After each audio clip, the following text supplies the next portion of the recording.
Salut, je te commande cette démo d'un bocal de cornichons à l'aquarelle. Bah ouais, on a peut-être envie de décorer sa cuisine ou de faire un truc original. Allez, c'est pas une démo aussi facile que d'autres vidéos sur ma chaîne, mais si tu suis les étapes que je vais t'indiquer, il y a quelque chose de faisable quand même. Tu vas voir, tu me diras. Je commence par un dessin assez détaillé sur papier coton. Là, c'est du Winsor & Newton, Rough. Et non, je ne viens pas d'imiter un chien, c'est rough, ça veut dire grain torchon en français. En grammage 300, et c'est du donc papier coton professionnel. Pourquoi j'ai pris ce papier grain torchon ? Bon, grain torchon, honnêtement, j'aurais pu prendre du grain fin, c'est très bien aussi. J'aime bien, ces derniers temps, le torchon. J'aime bien sa sensation. En tout cas, ce qui est essentiel, c'est de se dire, là, papier coton, ça peut être pas mal. Pourquoi ? Parce que je sens que je vais faire pas mal de couches avec ce bocal de cornichons. Je vais travailler dans le mouillé et j'ai envie qu'il y ait plein de couleurs qui transparaissent. C'est délicat, hein, le transparent, n'est-ce pas ? À l'aquarelle, c'est... Bon, si tu veux faire quelque chose d'un peu réaliste, tu sais que tu vas devoir te faire des glacis, c'est-à-dire plein de couches superposées les unes aux autres qui restent transparentes. Cette technique-là, pour un bol de corniche, je pense que c'est la meilleure. Si tu me suis depuis un certain temps, tu connais, j'aime pas trop l'hyper-réalisme. Pas d'intérêt pour moi, si ce n'est avoir passé 15 heures dessus. Là, quand même, on est sur du réalisme, clairement. On est sur du réalisme avec une partie floue, donc je vais passer un peu plus de temps et sur le dessin et sur l'aquarelle. Si je ne passe pas assez de temps à définir le dessin comme je le fais actuellement, qu'est-ce qui risque de se passer ? Il risque de se passer qu'à l'intérieur de mon bocal, je vais avoir un gros blob, tout va finir par se mélanger. Il faudrait qu'on arrive à lire, même s'il y a des fusions, qu'on a affaire à des cornichons dans ce bocal. Enfin, des pickles, quoi. Des gros cornichons à l'américaine, tu vois. Alors, les étapes, ça va être d'abord travailler le fond. Je veux quelque chose d'un peu boueux au fond, puisque clairement ça l'est, dans cette jar de pickles. Et je travaille de manière classique. Ça veut dire quoi de manière classique ? Féloche. Eh ben, je vais te dire, Félicia, elle te dit, travailler de manière classique, c'est d'abord du plus clair vers le plus foncé. C'est comme ça que je commence, en tout cas. Après, une fois que ce sera pas mal défini, je vais pouvoir rétro-pédaler sur la manière classique et me faire quelques points de repère de foncé. Parce que je me suis aperçue que quand même, j'y arrivais mieux comme ça, tu vois. C'était plus amusant pour moi que de faire vraiment toutes les étapes. Si je fais toutes les étapes, je t'ai dit, on en aura pour 15 heures. Donc du coup, comment faire assez réaliste et en même temps profiter de l'aquarelle pour ce qu'elle est ? C'est-à-dire un médium autorisant la spontanéité, les fusions. Et ça, c'est quand même joli, ça fait frais, tu vois. Eh ben donc d'accord. D'abord, tu as vu ce que je viens de faire. Première étape, un fond jaune qui va poser l'ambiance. J'ai quand même laissé quelques parties en blanc. Ça, c'est sûr. Mais à la fin, je vais revenir de toute façon avec un peu de gouache blanche, donc c'est toi qui vois. Soit tu réserves, soit t'es un peu impatiente, comme moi je l'étais de temps en temps, et finalement, tu remplis tout, quoi. Après avoir fait ce fond de jaune qui est légèrement humide, je profite que ce soit justement assez humide pour revenir avec de la couleur. Et je fonce progressivement. Je vois ce que ça donne, je m'arrête, j'éclaircis où je fonce. Et bref, j'aurai mon fond un peu boueux, un peu comme j'ai envie. Si tu ajoutes un peu de bleu à ton marron, tu vas obtenir quelque chose de beaucoup plus foncé et beaucoup plus noir. Ça va me permettre d'aller sur les ombres les plus ombrées au milieu, cette couleur. Mais elle est marron, bleu, youp. Et c'est grâce à ça que je fais mon foncé. J'accélère un petit poil pour en profiter pour te faire un petit point couleur. Donc mon jaune c'est du jaune Windsor, le orange c'est du orange Windsor, vraiment les trucs de base, quoi, les couleurs de base. Après mon vert c'est de l'oxyde de chrome. Et là, franchement, je rêvais qu'il était parfait pour ça.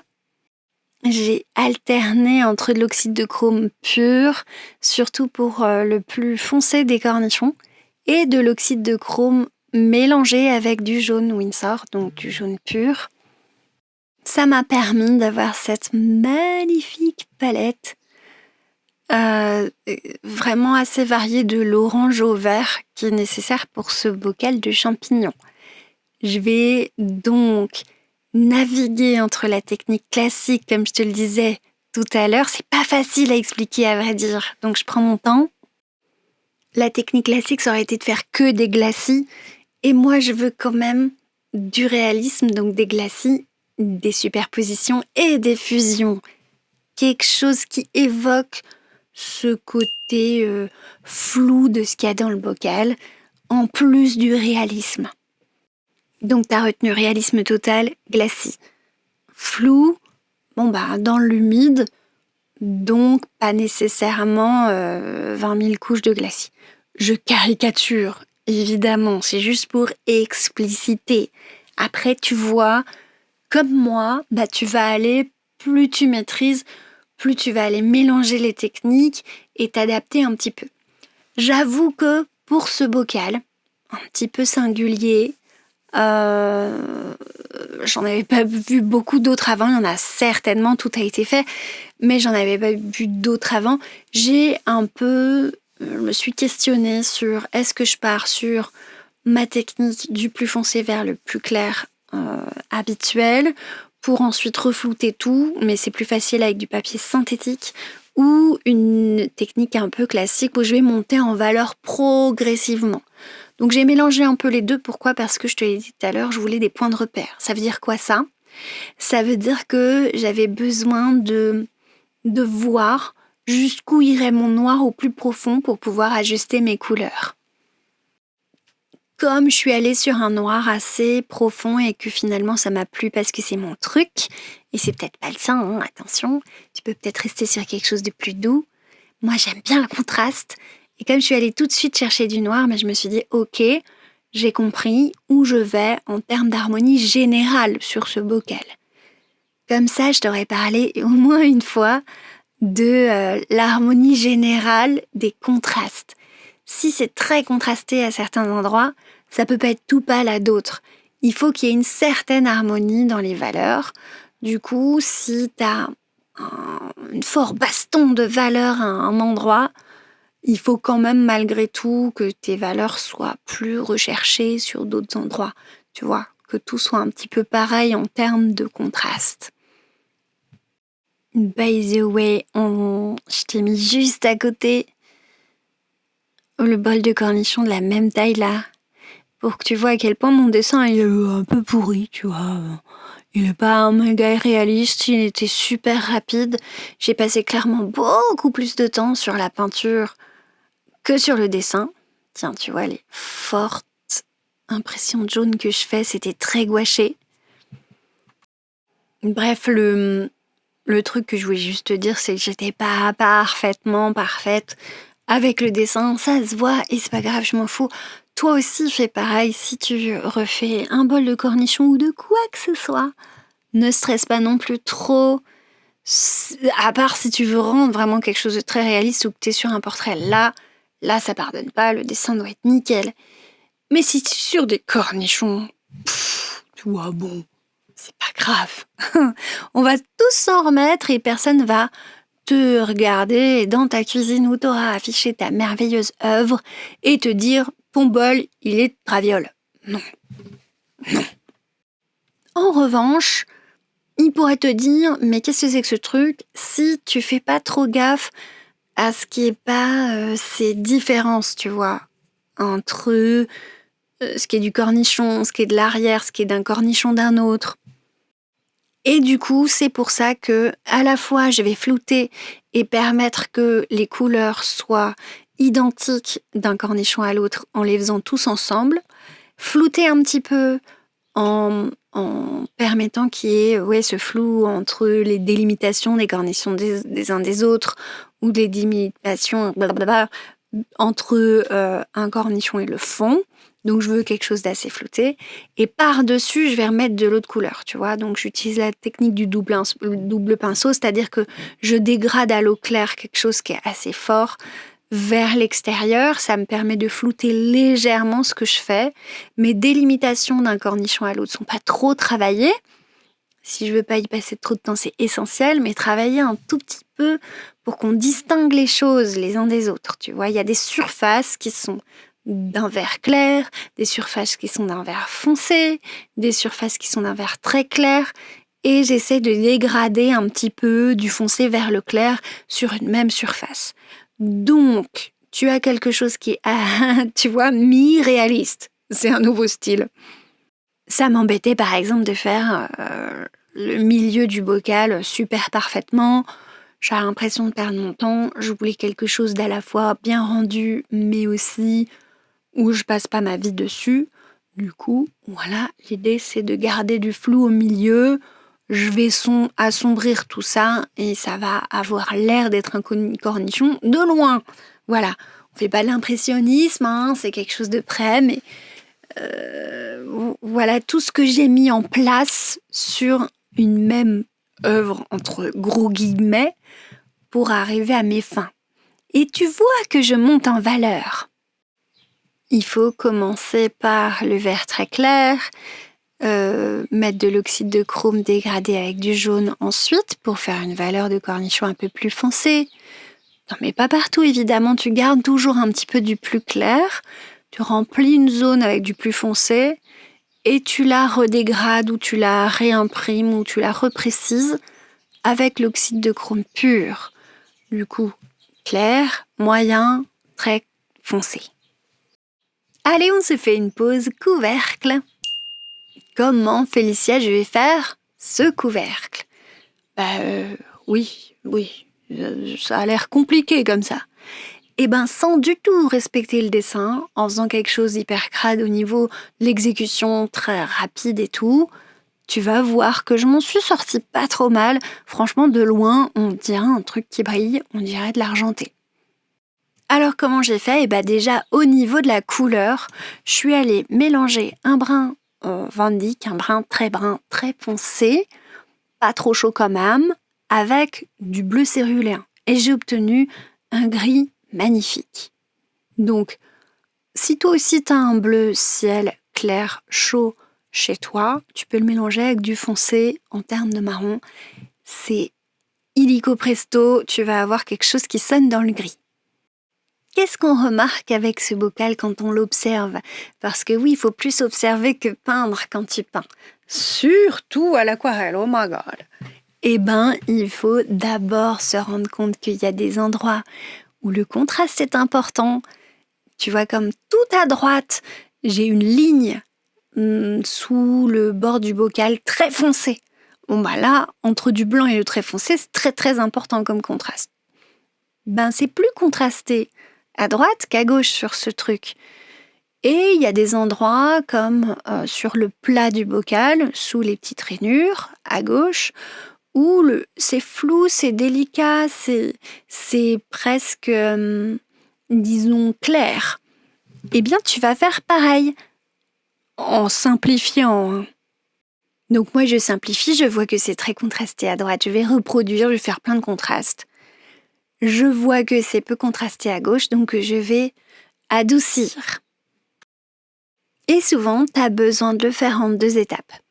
La première étape à moi, c'était donc de poser un petit peu tout ça, tous ces bleus. Après de revenir rechercher du contraste. Et je vais terminer avec quelque chose de très dur, très noir, quasiment. Et ça, je vais le faire quand ce sera bien sec. Comme ça, je prends pas trop de chance. Comme disent les Canadiens, je prends pas trop de chance. Regarde comme, en revanche, je suis beaucoup plus foncée et précise au milieu et moins foncée sur les côtés. Ça me permet de créer un espèce d'effet. Et paf, je mets plein de bleu par-dessus. Ni vu ni connu, c'est pas mal.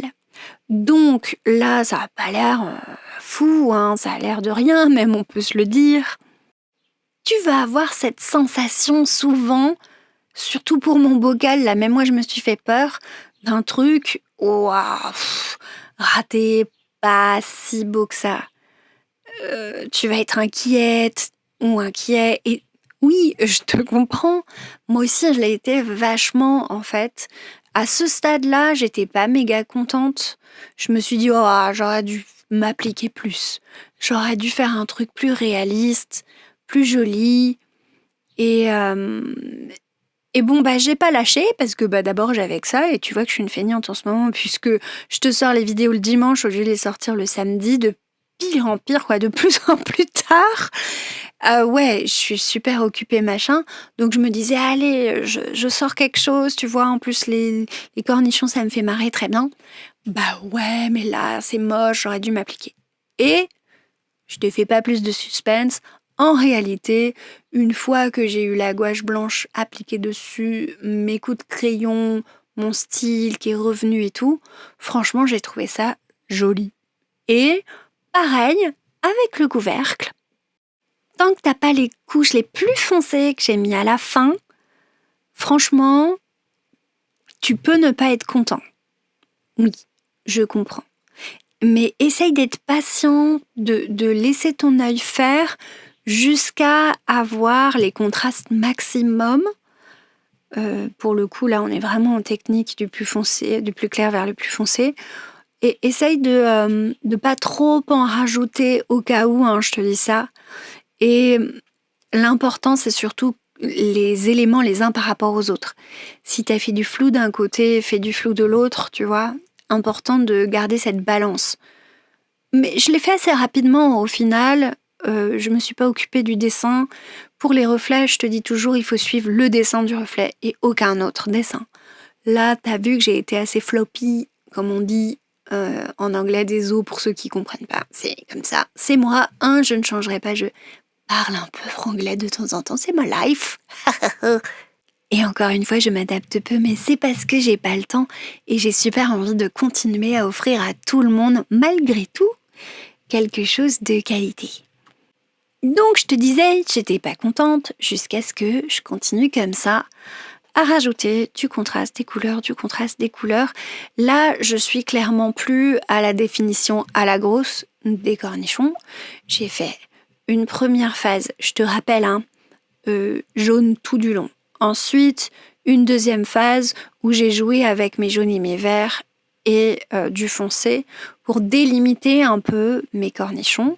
Et là, je reviens sur une phase qui est vraiment le détail du détail. Et là, pour le coup, je contraste un peu plus et je fais un petit peu plus gaffe à la ressemblance. Bon, une fois que c'est sec, je vais passer à cette partie de la vidéo qui est la plus importante selon moi.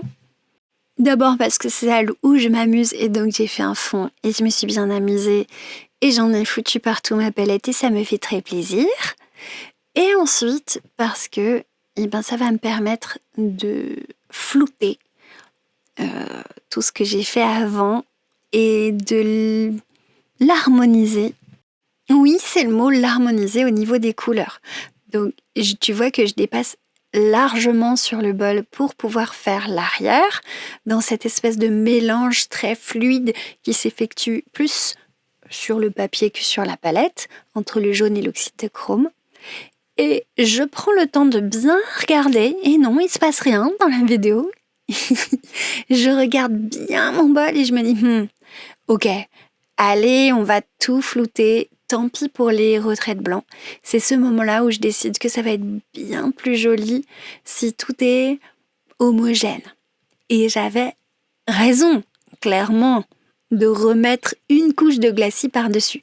Et tu comprends encore mieux, du coup, la nécessité à la fois d'embrasser et de trouver que c'est merveilleux cette phase moche un petit peu du milieu de l'aquarelle.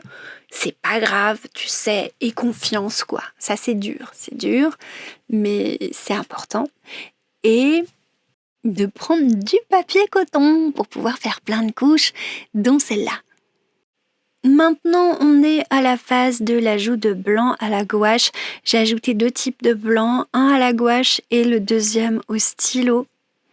Pourquoi j'ai fait ça? Parce qu'à la gouache, ça donne quelque chose de très transparent. Quand tu le déposes, c'est souvent laiteux, très visible. Et dès que ça sèche, ça se voit un peu moins. Ben non, moi j'ai besoin que ça se voit à mort, ça se voit vraiment beaucoup. Et en plus d'être un tout petit peu plus précis que ce que j'ai fait là, du coup je vais prendre un crayon pour vraiment aller jusqu'au bout de mon boulot. Je t'invite à regarder ma vidéo sur la transparence à l'aquarelle. J'avais fait un verre, pareil sans me préoccuper trop du dessin, mais je t'avais indiqué tout ce qui me semblait être important pour rendre la transparence. Faire ici un beau bowl, tu vois, l'écriture, ça nécessite de comprendre le reflet avant tout. J'ai pas reproduit totalement, mais j'ai compris que les éclats étaient plutôt en haut, que le noir était plutôt en bas, qu'il y avait un reflet de la couleur à l'intérieur de l'écriture, sans que ce soit exactement la même chose que derrière. Du coup, la compréhension et l'observation m'ont permis de faire quelque chose de pas trop deg. Voilà, de loin. Et tu me connais, comme d'habitude, d'autres préféreront ne pas mettre de feutre, mais moi j'adore. J'adore mettre du feutre à la fin parce que ça fait ce côté BD illustration qui me plaît tant. Et je trouve que pour le coup, là, c'était vraiment utile, ça fait bien fini. Et oui, en effet, c'est pas parfait quand tu regardes la genre à côté. Ouais, des fois, c'est plus contrasté, à droite, c'est plus noir, au milieu, c'est plus ceci, c'est plus cela. Mais franchement, encadrer ce petit machin avec mes coups de feutre, je pense que ça peut donner un truc très très cool. Et je peux en faire un de cerise à côté et un d'oignon blanc, rouge, tu vois, ça peut donner quelque chose de méga sympa. Donc, est-ce qu'on veut du parfait? J'espère que derrière ton écran, t'as répondu non, Félicia, on veut pas du parfait. On veut juste faire quelque chose qui nous a amusés pendant quelques heures, quelques minutes éventuellement. Et s'en contenter, être heureux avec ce qu'on a fait, c'est hyper important. Donc, t'auras peut-être, comme moi, une phase où tu vas trouver ça pas ouf. Mais cette phase du milieu, celle où on a juste posé des trucs et qu'on n'a pas encore tous les contrastes, pas encore toute la définition qu'on recherchait, elle est bien aussi. Elle est bien parce qu'on est reposé et qu'on fait ce qu'on a envie de faire. Donc profites-en. J'espère que ça t'a plu cette vidéo et je vais te laisser vaquer à mes occupations pour préparer mon expo prochaine en juin. Je te tiendrai au courant bien sûr sur les réseaux. N'oublie pas de liker et bisous les abonnés.